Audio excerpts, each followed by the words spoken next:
Mr. Basike, the government you serve, the government, the APC, current APC government, is owing local government workers. Some of them for over a year, some of them for as much as 18 months. And you're the candidate of that party talking about continuity. How do you respond to people who say that is not the kind of continuity we are looking for?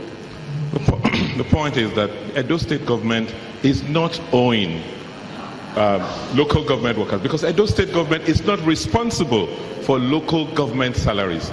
Just like the Edo State government gets its FAC allocation every month from the federal government, that is how local governments also receive their allocations.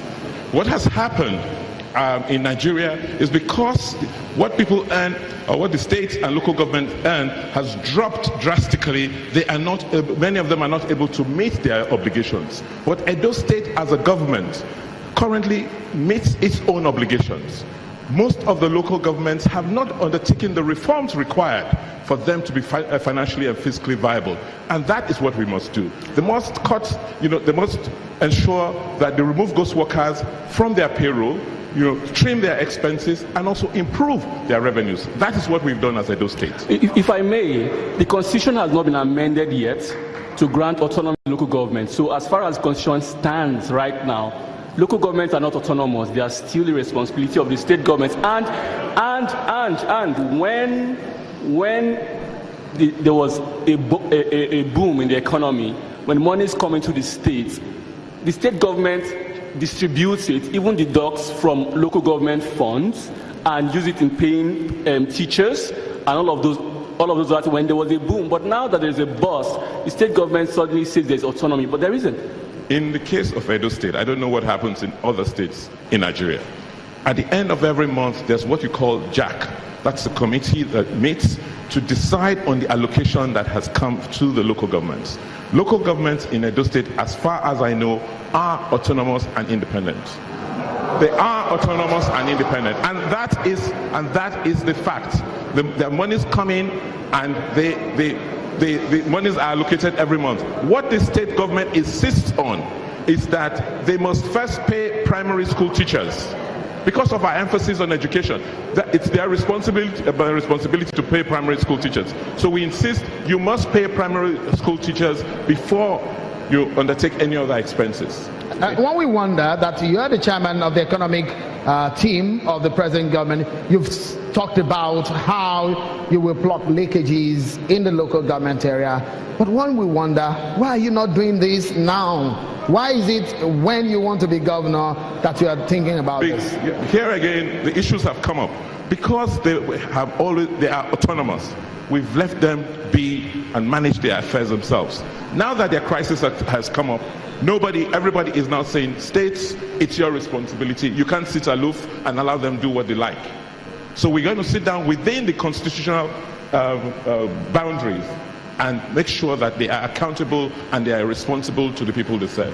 Right, Mr. Onaiwu, and perhaps during the rebuttal session, I can see your hands going up. You could ask and clarify that. But I want to ask you, stats say that just about 160,000 people are in the tax net in Edo State. Just about 160,000. How would you, if you become governor, expand that net? What are you going to do? Are there any laws that are in your mind already to help expand that net? The chairman of Edo State Economic Team is here. He should tell us why Agberus are collecting tickets in Ring Road. That is one. Because the tax they are collecting is going to private pocket. Because if they have a database, Edo is supposed to generate up to 8 billion monthly from revenue. But because they have a lot of informal sector of people collecting taxes, that is where we find ourselves where we are. I want to disagree with him when he talk about JAC. I know what is called JAC account. State governors control local government money. I'm aware of it. No governor in the federation can say no to that, because the local government, they are not yet autonomy. So because when the money comes, it is the state that distributes it to the local government. So I want to disagree with you on that. Thank you. Mr. Onaiwu, You have said that you are a sportsman. Yes. And you've said that you will be looking into generating jobs from sports. What are the figures that give you that confidence? Well, as a sportsman, I'm still a sportsman. I won medals for the state at the age of 17, 18. I know what it is to use sports to take the youth off the street. We are bringing back Edo State Sports Festival. We will bring back Secondary School Sports Festival. And I'm telling you here today, by the time we bring back Edo State Local Football League, you are going to see over 25% of our youth will be consumed into that profession. And also let you know that entertainment too is another key area where we can take the youth of the street. Thank you. You've really not spoken about in specifics, because all of these promises has to have targets and how the pragmatic ways of achieving them. You've just talked about the festivals. You will be spending more money on festivals. What are the rationale behind all of these, and how you hope to achieve more jobs and be able to fund them appropriately? As a state governor, it is private sector that will fund sports. It is private sector that will fund entertainment. You need to have the contact to draw them home, for them to understand that Glow is there, Nigerian Breweries are out there, Dangote is there.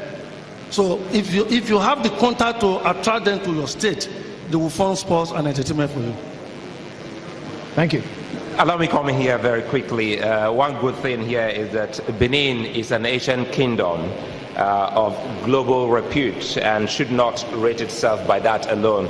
Rather, it should lead other states clearly in the area of tourism, and we're still looking at the economic potential of the state. What would you do to make tourism a major economic resource in the state? I'll start with Mr. Arelegbe. Yeah, thank you very much.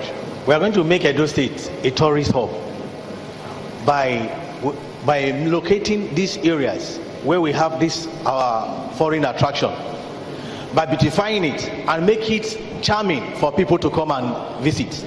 Like in my place in Asian land, we have tourist attraction that is yet to be utilized. And by the time we beautify this thing, tourists will come. We know quite all right that the Igun Street, which is well known for the bronze casting, many tourists have come to that area and to come and see things for themselves. And in our place, we are going to look at where this tourist attraction is, and we are going to bank on it, renovate it, and make it attractive for foreign people to come. Pastor Izayamu, the issue here is that a lot of people would have thought by now, going around the state during your campaign of the 18 local government areas, perhaps you should have seen some potentials in the area of tourism.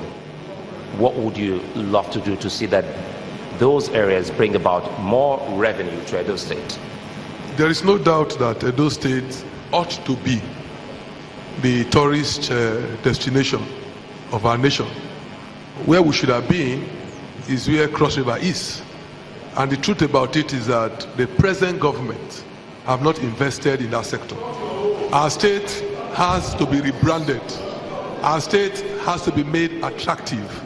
It will interest you to know that the Igun Street, which you mentioned, the interlocking ties that is there till today, is what we put there when we were in government, because we knew the strategic nature of that place. It's a place that attracts visitors, and the least you can do is to make the place attractive. The last time the cultural center was renovated, it was done by us. Just look at the road to the palace, Plymouth Road, and you see the dilapidated nature of it. That will tell you that if a place as important as the road to the palace is left like this, then what do you say about other places? Edo State has to invest in tourism. We have a lot of tourist sites all over the country, all over the state, whether it's Akoko Edo, whether it's Ishan, whether it's Benin, they are there. But government must invest in it. Government is not doing so. And let me use the opportunity to also debunk what Mr. Obaseki was talking about in terms of state government control over local government. I'm shocked that he will say that local governments in Edo, they are autonomous. I know that Edo state government fought vigorously to ensure that local governments did not get the autonomy. And if you say you are not owing workers, why did you collect 12.5 bailout fund? And for what?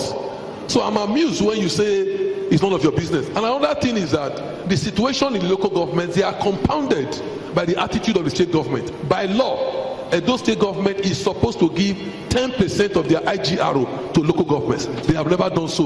Local governments are supposed to be in charge of tenement rates. Edo state government has seized it under land use charge. Local governments are in charge of signage. Edo state government, they have taken it. And many of the parks that ought to bring revenue to the state government, the same state government, the local government, the same state government, they have taken it. So if the local governments today are impoverished, it was caused by the state government who has supervisory rule over them. So the problem in local governments today is as a result of the way the state government has acted towards local government control.